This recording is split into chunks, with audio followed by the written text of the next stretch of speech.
Hey guys, what's up? Radman Toys Raymond here. Kumusta kayo lahat guys? Hope everyone is doing great. So for this video guys, pakita ko sa inyo and bigyan ko kayo ng info regarding this. Okay?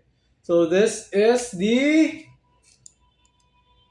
King Arms TWS 9mm carbine gas blowback rifle. Airsoft gas blowback rifle. Okay, so yun yung parang model number niya. Meron siyang ginamit na 9mm, no? Okay, mapapansin niyo. Pero guys, this is an airsoft So hindi siya 9mm, okay? 6mm lang siya. Okay? So this one is the King Arms TWS 9mm SBR airsoft gas blowback rifle. Okay? So ngayon, bakit nga ba ginamit yung term na 9mm? Okay? Ito ay dahil sa ang magazine niya is for pistol. Kasi nga 'di ba pag this is like a Glock pistol eh. Long, parang long Glock pistol. Okay? So, kumbaga, parang tawag sa kanya is PCC pag sa real firearm. Yun yung dahilan kung bakit ginamit ni King Arms 9mm yung model. Kasi 'di ba normally parang M4 ganyan, 'di ba? Syempre 'di ba malalaki yung mga magazine ng matataba, 'di ba? Yung mga M4 mag. Eh ang bala no kasi sa tunay, 'di ba? Parang 5.56.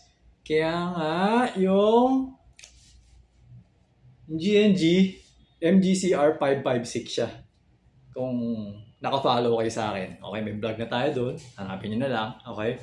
So for this one, this is a PCC. Ayan yung magazine. This is ayan, nakita niyo yung bala. Okay, hindi ko siya napuno. Meron pa yan eh. Okay? So, ayan. Ganyan siya.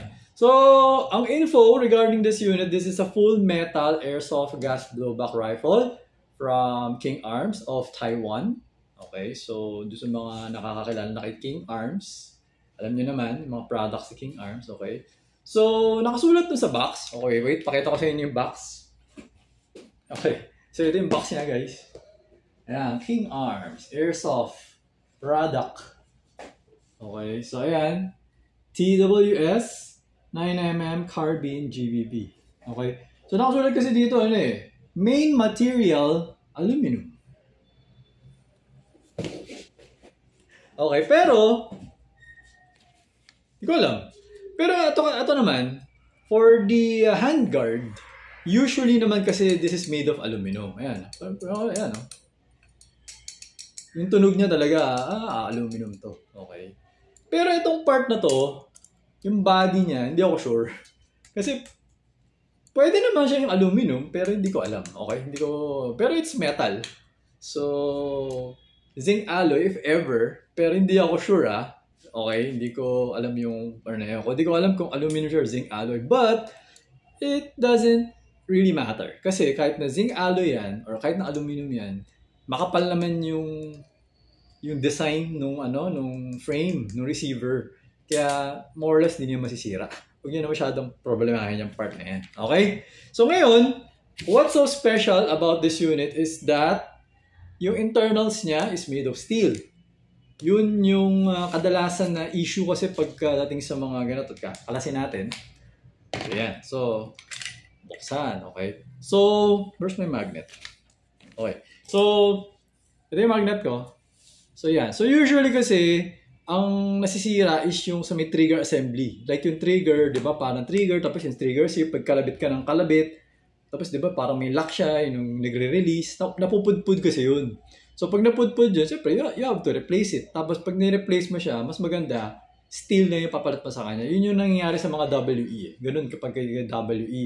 Kasi kay WE, yung trigger assembly ni WE, yung mga gas blowback rifle ni WE, hindi naman siya steel. Zinc alloy lang siya. So, after, basta, hindi ko alam eh. Basta, darating isang point, mapupudpud siya. Ganon. So, kailangan pakulatan mo na siya. Ngayon, syempre, mas maganda, if you're going to replace it with steel parts na lang. Para, it's not going to get broken anymore. Okay? Pero if, syempre, steel parts are more expensive compared to the original zinc alloy counterparts or the original zinc alloy parts. Okay, so it all depends on your budget. Okay? Pero hindi naman ibig sabihin kasi na zinc alloy siya, mabilis siya masira. Hindi din naman. Marami na tayong nabenta parang isa pa lang yung nagkaroon ng problem, isa pa lang yung nasiraan ng trigger assembly. Ganun siya. So, more or less, kapag steel, yung mga trigger set mo, yun na siya, ang advantage niya is para sinasabi niya na pwede mo yan gamitin pang wargame, parang ganun. Wala ka masyadong aalalahanin dyan, pwede mo iputok ng putok yan, di yan basta-basta masisira. Parang yun yung idea. Kasi kalabit ka ng kalabit di ba? So, ganun siya. Okay? So ito, pakita ko sa inyo. Ito yung hammer. Ayan, so yan. Magnet. Kasi it's steel, di ba? So, ito. Tapos yung trigger. Ito, pakita ko sa inyo yung trigger. Ayan. Steel. So, yung bolt catch, steel din yung bolt catch, no? Okay, ayan. Steel, bolt catch. Ngayon, pag yung bolt catch kasi steel, mas maganda yung bolt steel din. Kasi, mas matigas ang steel compared sa ibang bakal like zinc alloy, mas matigas ang steel, di ba? So, sisirain niya yung mga sisirain niya kagad yung mga pag sabi aluminum, sirain niya yan. Parang yun. Pag zinc alloy, mapupudpod. So, ang ginawa ni King Arms, gumawa siya ng zinc alloy na bolt carrier group. Okay? So, hindi siya steel, guys. Joke lang, joke lang yun. So, ito, hindi to steel Yan, Pero, matigas tong zinc alloy niya na to kasi medyo mabigat. So, parang alam mo yung zinc alloy, it's a metal composition. Tapos parang meron silang formulation So, nagkataon for this one, hindi ko alam, pero napakatigas. Napakatigas na tong zinc alloy na to. Okay, tapos actually, pero hindi yun yung point ko. Ang point ko kasi talaga, 'di ba, pinag-uusapan natin kanina yung bolt catch, 'di ba? So, yung part na tinatamaan ng bolt, yan, steel. So, parang meron siyang isang maliit na part.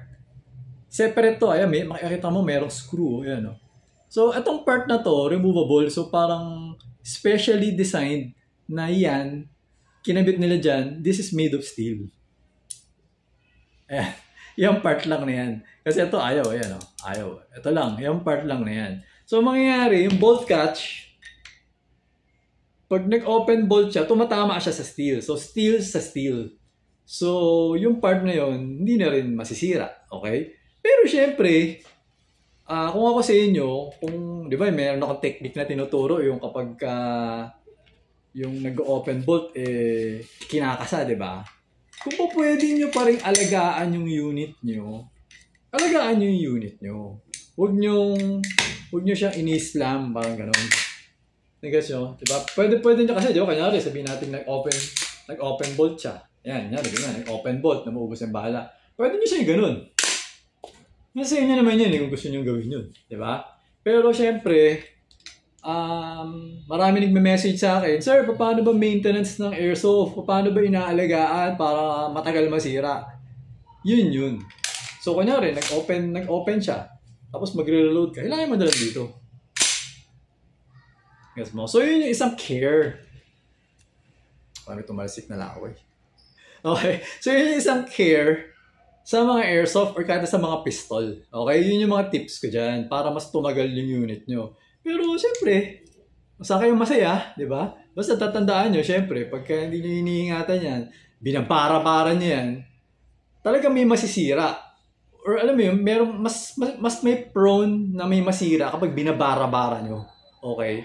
Hindi naman kasi tutunay na baril na yung metal niya is made of steel. Okay? So, kaya kailangan tayo, kung gusto natin tumagal yung mga unit natin, medyo alagaan natin. Kumbaga, let's do our best to take care of it. Okay? So, ayun guys. So, itong part na to actually steel din to.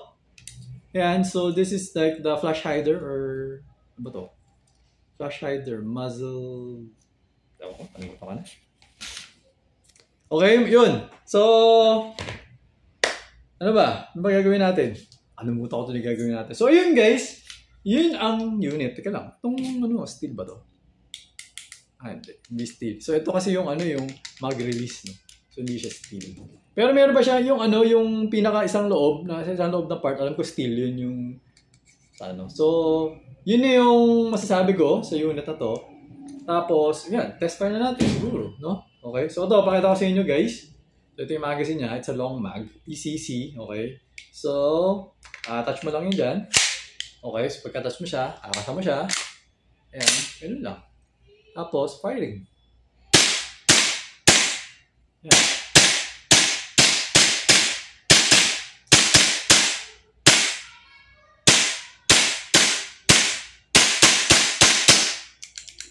Tapos yan, naubos na siya. So, nag-open chamber. Okay. So, ngayon, guys, ang isang magandang bagay dito sa unit na to is that it actually uses WE Glock mags. Okay, so this is a magazine from my WE Glock pistol. Ayan guys, kakabit natin dito.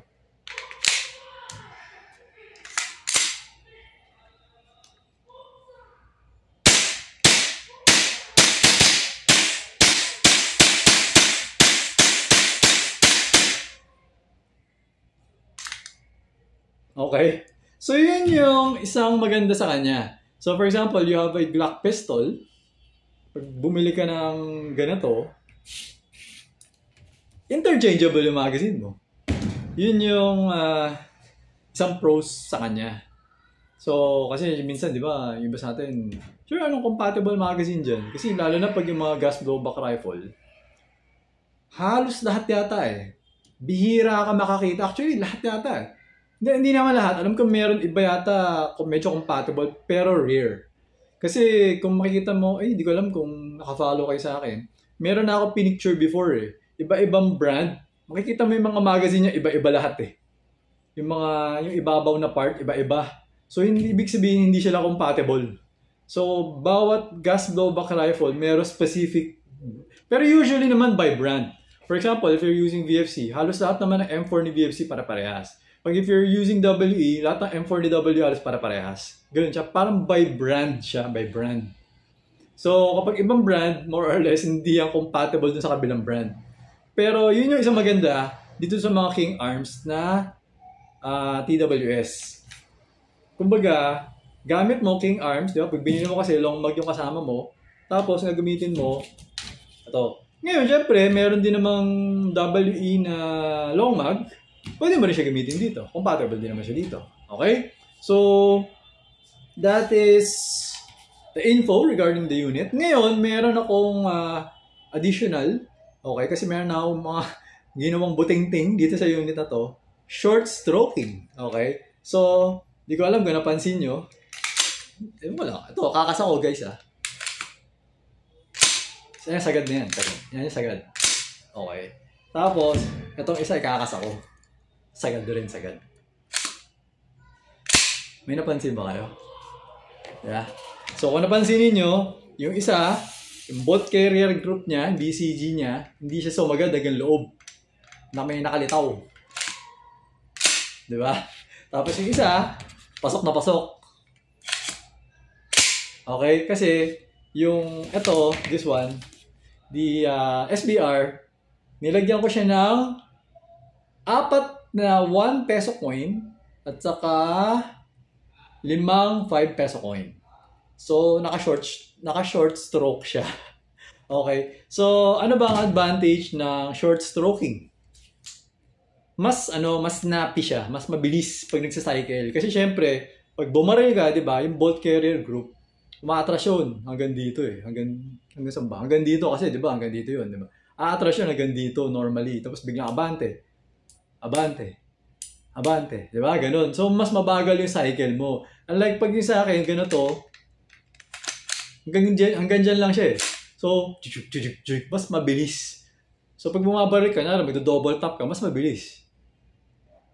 Guess nyo? Yun yung advantage. Kunyari, mag-full auto ka, mas mabilis din siya. Ganun siya, parang brrr. Nagiging ganun. Okay? So, ganun siya. Ngayon, papakita ko na lang pala sa inyo kasi kailangan ko rin. Meron din ako papakita sa inyo regarding sa internal niya pala. So, papakita ko na lang. Okay, wait. So, pagkakalas sa kanya, same sa paano ka nagkakalas ng tunay na baril. So, ipupush mo lang yung pin, itong pin na to, okay, sa kabila. Then, ganyan na siya. Alam, mabibiyak mo na siya. Tapos, ito pa. Ito pa pala, papakita ko pala sa inyo yung buffer, yung mga laman ng buffer tube. Okay, so ito. Yan. So, ito yung buffer spring. Okay. Tapos itong parang buffer, alam ko buffer tawag dito eh. Plastic lang siya. Okay, so, kung tatanungin mo, meron bang factor kung plastic lang siya, okay lang siya. For this one, kasi meron kasunod yun eh, kasi meron siyang parang buffer na goma. Buffer na goma. Okay, tama. Buffer na goma. Oh, tama, pwede. Buffer na goma. Yan. Yan. Goma to. So, ayan yung 5 peso coin ko. So, ilan to? 1, 2, 3, 4, 5. Yan. 5 pieces na 5 pesos. And 4 pieces na 1 peso. Okay? So, what happens is, ito yung original, di ba? Ito yung nakakabit sa pinakaloob. Sa pinakaloob ng tube. Tapos, nakapatong dyan yung spring. Tapos, nakapatong dito yung buffer. So, what happens is, kapag nagsacycle siya, itong plastic na to, tumatama lang siya dito sa goma. So, hindi siya mabibiyak. Kaya, okay lang siya na plastic siya. Okay? Yun yung isang gusto ko sabihin. Okay lang siya. Ayun, that is for me sa tingin ko Pero kasi itong unit ko kasi na to, hindi ko pa naman siya napuputok ng, hindi ko matandaan eh. Pero naputok ko na rin to, marami-rami na rin eh. So siguro mga nakasang 500 rounds pa lang ako dito. Okay, hindi ko pa na masyado nagagamit pa, no? So far, everything looks fine. Okay, wala ako nakikitang parang wear sa kanya. So, I don't know. Okay, so yun yung sa akin. Sa tingin ko okay lang siya for that part. Okay?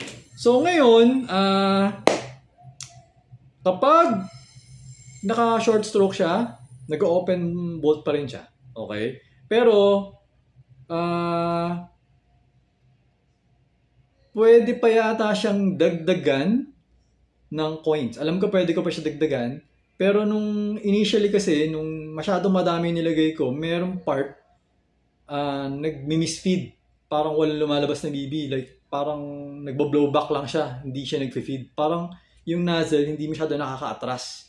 So, it's possible na yun ay sa unit ko lang. And pwedeng sa unit nyo, hindi siya ganun. Okay? So, kaya pag nag-short stroke kayo, always remember to experiment. So, as in, before nyo gagamitin sa field, thorough testing yung gagawin nyo sa kanya. Make sure na walang failure dun sa short stroking.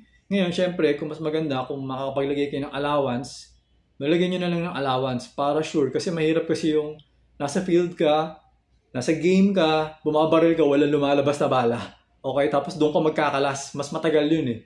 So, pwede mo siya i-short stroke, pero lagyan mo na lang ng allowance para at least hindi siya talaga mag-fail. Talagang, kasi minsan, iba kapag nasa loob ka ng bahay na nagbubuting-ting, nagte-testing, tapos pagdating mo actually nangyari sa akin yan before. So, meron ako, ginagamit ko sa competition, mga WE na pistol, okay? Pero yung huling-huling ginamit ko sa mga competition, yung EMG na Salient Arms na BLUS, okay? Yun yung ginagamit ko. Doon ako maraming nakuwang championship na trophy. Tapos, never ako sumablay. Lahat ng laro ko, pasok lahat. Tapos one time, actually twice yun eh. Nagbuting-ting ako, kinalikot ko yun, minodify ko yung unit ko. Pwede kaya yung ganito, ganyan-ganyan. May ginawa ako. So, tinesting ko muna. Siyempre, nasa loob ako ng bahay ko, sa office ako, no? Testing ako, okay na to, pwede na to yung galaban. Pagdating ko ng range, putok. Stage 1, done. Stage 2, pagdating ng stage 3, pak, sira yung baril. Stack up. Nagas nyo? Kaya iba yung pagka nasa labas ka, at saka nasa loob ka. Iba kasi syempre, unang-una, nasa loob ako, yung temperature, yun yung isa napansin ko, hindi ako nagkamali. Nasa loob kasi ako ng office, mas malamig yung temperature ko. Nung nasa game na ako, nasa range na ako, mas mainit na siya. So, tumaas yung pressure. Kaya iba yung blowback, mas malakas yung blowback. Doon nasira yung barrel. Kasi nga, yung modification ko, medyo nipapatawa ako ng may ligay ako mag-ano. Pwede kaya tayo ganito eh. Kasi ano siya, yung modification ko, wala yun sa market na modification. So parang naisip ko lang, baka pwedeng ganito. Tapos, ayun, sira. Kasi nga, hindi stable yung modification ko sa kanya. Okay? So, ayun lang naman. Na-share ko lang naman. Okay? So, ayun guys. Hope may natutunan kayo sa vlog natin ngayong araw. Okay? So, until next vlog na lang guys. If you have questions, siguro comment nyo na lang. Check natin kung comment nyo na lang yung mga questions nyo. Tapos, check natin kung magawa ko ng vlog. Okay? So, ayun guys. Thank you for watching. Until next vlog, always remember to stay safe, stay great, be good, and be thankful always. God bless everyone. Bye-bye.